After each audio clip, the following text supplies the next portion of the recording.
Eu estou fazendo esse vídeo aqui para dizer que estou me afastando da igreja, deixando meu ministério, pois eu não consigo mais confiar no pastor. Meus amigos, ex-bolsonaristas existem, acreditemos ou não, acreditem ou não, alguns estão saindo desta seita. Eu vou colocar 2 vídeos aqui para vocês e vamos ouvir atentamente para a gente entender a situação. Conservador patriota, é muito difícil que eu quero te falar, por isso eu te peço, não pule esse vídeo, fique até o final. E se você não compreender na primeira vez, volte e assista novamente 2 ou 3 vezes. Todo mundo aqui sabe que eu dediquei exatamente 20 anos da minha vida levando o nome e a palavra de Deus. Comecei como membro, depois fui líder, coordenador, professor de escola dominical, estava me preparando para a formação de diácono. Mas hoje, meus irmãos, eu estou me afastando dos trabalhos na igreja e declarando que não apoio mais o ex-presidente Jair Messias Bolsonaro, nem ninguém da sua família. E por que eu cheguei a essa conclusão? Você deve estar se perguntando. Irmão, sabe aquela passagem que Saulo vai para Damasco, leva um tombo, cai do cavalo, vê uma grande luz e a partir dali se transforma em Paulo? Exatamente isso que aconteceu comigo. Fui para frente de quartel, fiz vigília, acompanhei de perto as manifestações do 8 de janeiro, mas depois de toda aquela armação dizendo que a votação para derrubar o veto da dosimetria era só para os presos do 8 de janeiro, algo começou a não fazer sentido para mim. Foi quando o irmão Valdir me chamou a atenção e disse que o Vorcaro, dono do Banco Master, fez uma doação milionária para o ex-presidente Jair Bolsonaro. E agora estão dizendo que o Lula que estava envolvido nesse caso. E o que eu vi foi que investigaram as contas bancárias do filho do Lula e não encontraram nada. Isso me fez parar e refletir. Não é possível que passei todo esse tempo acreditando em tudo que o pastor pregava. Eu estou fazendo esse vídeo aqui para dizer que estou me afastando da igreja, deixando meu ministério, pois eu não consigo mais confiar no pastor. E eu quero te pedir uma coisa, se você conhece algum pastor ou até um padre que explique as coisas de forma mais honesta, sem esse monte de imposição, sem esse discurso de medo, de que se não fizer isso vai pro inferno, se não votar no fulano vai pro inferno, me indica aqui nos comentários, eu quero muito conhecer, quero ouvir outros ensinamentos, porque eu vivia de forma muito rígida, preso, como posso dizer, bitolado mesmo. Mas hoje eu entendo que eu estou passando por uma transformação, assim como Paulo passou. Se você puder me ajudar com uma mensagem de apoio ou até mesmo de conforto, isso vai ser muito importante para mim. E aí, pessoal, forte, né? Veja, eu acredito que existem ex-bolsonaristas, eu conheço ex-bolsonaristas. Veja, eles não são agora progressistas, né? Ou mulheres que eu conheço, mas são feministas, né? Viraram revolucionários, nada disso.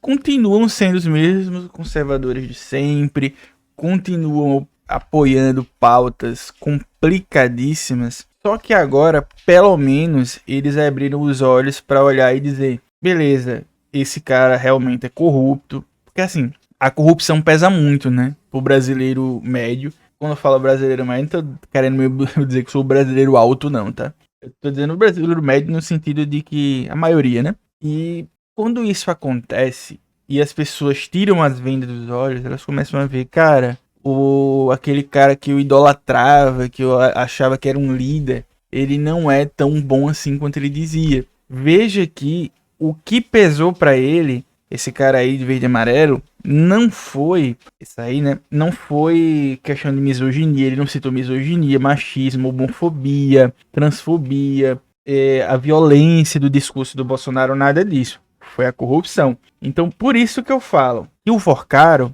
que ele citou, né? Que foi o start aí para ele abrir os olhos, é um ponto pra gente bater muito, cara, nessas eleições. Mas bater muito mesmo, porque vai ter aí pontos de virada pra gente vencer essa eleição, que a gente já vai vencer, mas vencer de forma mais tranquila. Por que eu tô dizendo isso? Não adianta a gente chegar e dizer o Flávio Bolsonaro é machista, é misógino, é isso, é aquilo. A gente tem que mirar e atacar pontos sensíveis ao eleitorado dele, que é corrupção, questões financeiras, por exemplo, de taxar o Pix. Tem que colar o tarifável, né? Olha, tarifável, quer tarifar o Pix e tal, que são coisas que todo mundo usa, esse pessoal usa. Então, se ele começar a acreditar que o Flávio vai tarifar o Pix, ou ele apoia, não literalmente vai tarifar, mas ele apoia o Trump que quer que tarife, entende? É mais fácil você desvendar essas pessoas, porque essas pessoas elas vão continuar com seus preconceitos. Ah, Luan, você não tem os seus preconceitos? Todos nós temos, tá? A gente admitindo ou não. Mas eu tô falando desse pessoal. Esse pessoal vai continuar. Se for misógino, vai continuar sendo. Se for racista, vai continuar sendo. Não tô dizendo que esse cara aí é. Não tô falando desse cara. Tô falando de qualquer cara. Qualquer mulher. Vai continuar sendo. Mas a gente tem que combater aquilo que vai conseguir virar o voto, que é o ponto da corrupção e que é o ponto sensível, por exemplo, de Bolsa Família, que tem gente que usa Bolsa Família e vai votar no Flávio Bolsonaro, de colocar a pecha do cara que é contra o Bolsa Família, e eles são contra, né? É só a gente ver o que bolsonaristas famosos falam aí, e a gente tem que colar tudo isso neles. E eu vou mostrar o próximo vídeo aqui pra vocês, que é mais um que tirou a venda aí. Vamos ver. Por que eu sou um ex-bolsonarista? Olha, uma boa oportunidade para você entender. Eu recebi agora, ontem, de amigo e parente, post sobre o aumento do petróleo no Brasil, né? E a foto do Lula e tal. E ok, até aí tudo bem. Quando Bolsonaro era presidente, eu comecei a reparar no que ele fazia, né? De fato. Né? E agora, o Lula presidente, a esquerda presidente, a gente tem que reparar e olhar e ter atenção no que ele faz de fato. Independente se é Bolsonaro lá ou Lula aqui, é no que faz, na ação. Né? Uma ação do governo Bolsonaro foi privatizar a BR Distribuidora. Isso é um fato, isso não é opinião, é fato.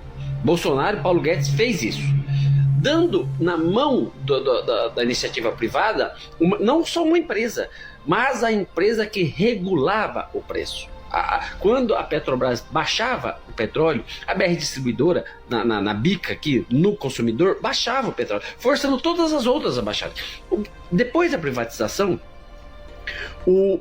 a empresa não tem mais compromisso. Pois é, pessoal, mais um aí, só que esse foi pego pela questão financeira, né? O outro foi pela corrupção, esse foi pela questão financeira. Pesou no bolso, aí você vê que ele fala de dentro de um carro, sei lá o que é isso aí. Não sei se é um... Agora olhando assim, parece até... Será um caminhão isso aí? Não sei, é um veículo, né? Pela estrutura parece um caminhão. Então, pode ser caminhoneiro, o diesel ficou muito caro, né? E ele foi pego e começou a perceber de onde veio o problema. Esse daí é um cara mais esperto, né? Aí você vê que é o clássico, né? O bolsonarista de óculos escuros e o outro da camisa da seleção brasileira, né? Veja, quando você tem a boa vontade de olhar os fatos, como esse cidadão aí olhou, você consegue perceber que tem algo errado, né? Esse daí é mais sagaz, Ele olhou e disse, espera aí, deixa eu ver se eu entendi. Quer dizer que tá tendo uma guerra, a Petrobras, ela gostaria de diminuir o preço e ela não vai diminuir porque ela não tem o controle mais sobre a distribuição, que a maior parte era da BR Distribuidora. É isso? É isso. Tanto é que o que é que o Lula fez para diminuir, não onerar os clientes, né, o povo brasileiro? Foi zerar PIS/COFINS, né? Zerou PIS/COFINS primeiro do diesel, depois zerou da gasolina. Só que, ainda assim, acaba que não é o suficiente no médio prazo, né? Eu não vou falar longo prazo, porque tem o quê? 3, 4 meses de guerra, e não dá pra dizer que isso é longo prazo, né? Isso é médio prazo. Curto prazo, velho, isso é curto prazo. No curto puxando pro médio prazo, não dá pra gente segurar por muito tempo. Por quê? Porque parte do nosso combustível, ele é importado, parte do petróleo é importado, né? Por refinarias, inclusive. Ele só faltou falar da refinaria, né? Porque isso aí ele não se ligou. Provavelmente ele não se ligou. Porque o Bolsonaro, ele privatizou algumas refinarias. Isso também prejudicou a capacidade de refino do nosso país. E essas refinarias, inclusive, tem matéria, já falei lá na Folha em Foco, né? Que eu trabalho lá na Folha em Foco, lá do Carlito Neto. Aonde eu falei, né? Que em alguns momentos teve refinarias privadas que estavam se juntando para fazer um boicote, certo? Para eles não importarem, para propositalmente fazer o preço subir, porque o Lula estava diminuindo PIS/COFINS e aí o preço ia se estabilizar e eles queriam que o preço subisse, né? Intencionalmente, para ficar mais caro, lucrar mais e eles prejudicarem o governo Lula. Então, assim, setor privado, ele vai buscar o lucro, tá bom? Ele não vai pensar no país. No caso, se tudo fosse público, fosse estatal, o Estado ele consegue arcar com prejuízo. Literalmente. Ele consegue segurar. Tanto é que o governo, ele isentou PIS/COFINS. Por quê? Porque ele consegue segurar o prejuízo por certo tempo. Não é ad infinito, não é ad eterno, né? A gente sabe que os impostos, eles servem para custear o Estado, né? Serve para fazer obra pública, serve para pagar salário de servidor público, serve para milhares de coisas que você faz uso. Então, quando esse cidadão aqui olha e diz: peraí, se a BR não tivesse sido privatizada, a gente não estaria passando por esse perreio, né? E olha que não aumentou, vamos dizer assim, aumentou 50%. Não, mas teve locais aí do país que aumentou 20% do diesel, entendeu? Aumentou 20%. E aí, muita gente se pergunta, poxa, teve um aumento aí considerável em alguns produtos de alimentos, né? Principalmente hortaliças. Por que isso aconteceu? Porque teve canto que aumentou 10, 20, 15% do diesel. E a gente sabe que tudo dentro do país é por estrada, é por caminhão. Então, se o combustível aumenta, se o diesel aumenta também o preço do frete, né? Que o cara que vai entregar a sua comida lá no supermercado ou lá na feira, ele leva num caminhão que usa diesel. Então fica mais caro. Aí esse cara olha isso, né? Esse cidadão aí de óculos escuros e pensa, cara, no fim das contas isso é culpa do Bolsonaro. É muito tentador a gente botar a culpa no Lula em tudo. Mas se você tiver a boa vontade de ver o contexto, você chega na conclusão desse cara que tem tudo pra ser um caminhoneiro. Tá com muita cara de caminhoneiro.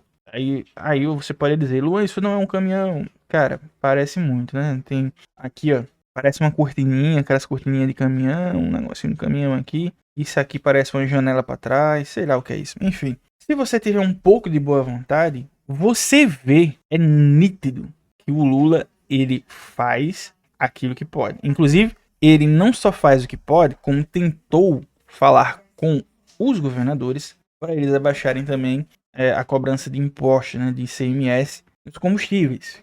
O acordo que ele teve, aí, beleza, ele pode zerar aí. Aí, assim, isso eu falei na Folha em Foco também, né? Aí não tem condições não, né? Aí o Lula também exagerou, porque combustível é uma parte substancial de arrecadação dos estados, né? Não tem essa de zero aí. Aí, quando ele fez o acordo de cortem 50% e a gente banca isso pra vocês. Aí eles cortaram. Isso é justo. Isso é justo. O pedido deles. Agora, lembrando que quando foi o Bolsonaro soltou, não sei como é o nome que chama, liminar, sei lá. Na canetada, ele soltou lá, zerado. E essa moveu para onde? No governo Lula, que teve que ajudar depois. Então, tudo isso foi semelhante à PEC do calote, né? Que deu calote nos precatórios. Então, tudo isso, quando o cidadão olha atentamente, sem pré-julgamento, sem ficar aí o Lula e o PT, e se você for de direita ou de esquerda, né? Que tem muita gente de esquerda que uma velhinha dá uma topada na rua e diz, maldito Lula, né? Maldito Haddad. É assim que acontece. Então, se você tem um mínimo de boa vontade, às vezes é boa vontade, às vezes é falta de caráter mesmo, né? Às vezes é só questão de ter um pouquinho de boa vontade, porque se você tem boa vontade, você chega nessa conclusão aqui. Você chega. É só você ter boa vontade e tentar entender. Às vezes, não é só questão de boa vontade, é questão de que você tá numa seita, né? Essas pessoas aqui, essa e o outro cara lá da seleção, eles estavam na seita e foram passando por muitas coisas. Demorou. Aí vamos dizer, né? Demorou muito tempo, porque o Bolsonaro ele ganhou em 2018, saiu em 2022, em 2023 Lula entra, né? Ganha em 2022 e em 2023. E esses caras estão percebendo, esse vídeo de agora, né? Esses dois. E esses caras estão percebendo isso em 2025, certo? Então, não é brincadeira. 2026, perdão. Não é brincadeira, certo? 2025, perdi até a noção do tempo. Então, eles estão vendo em 2026. Ou seja, 8 anos depois que o Bolsonaro tomou o poder, saiu, passou 4 anos de Lula, aí eles começaram a olhar. Por quê? Porque começaram a comparar, né? Muito desse pessoal não tinha a recordação do governo Lula não, tá? Porque faz muito tempo que o Lula saiu da presidência, né? O Lula saiu da presidência em 2010, o Lula ficou em 2010, Dilma assumiu em 2011. Então, de 2011 pra cá, mais de uma década, né? 15 anos. Então, 15 anos sem você lembrar do que era o governo Lula, vai passando todo aquele negócio da mídia, do PIG, né? Como o pessoal gosta de falar, o partido da imprensa golpista, que o pessoal chama de PIG, né? Aí vai lá o PIG falando, olha, o Lula é corrupto, o Lula é isso, o Lula é aquilo. Aí de repente, tá lá, como o cara da camisa da seleção, primeiro vídeo, dizendo, não, peraí, mas disseram que tava na conta do Lulinho e não tava. Aí de repente o cara pegou dinheiro pra filme. Puxa, o que é isso? Aí não, aí de repente o Ciro Nogueira recebia a mesada, aí a galera fica, não, peraí. Tem gente que consegue sair, né? Tem gente que não consegue. Mas diga aí, o que é que você acha disso? O que é que você acha? Você acredita em ex-bolsonarista? Eu confesso que eu acredito. Eu confesso que eu acredito. Repetindo, só não acredito que eles abandonaram os preconceitos deles. Não é como se eles viraram agora petistas, né? Ou revolucionários. Nada disso. Eles só não estão mais, como dizem os jovens, tancando o bolsonarismo. Curta, compartilhe, comente, se inscreva. Faça esse canal crescer e chegar em mais gente. Compartilhe aí com alguém para informar sobre essas notícias. Pix aqui caso você queira ajudar. Hype o vídeo que é muito importante. Abraço para você, fique bem. Até o próximo vídeo.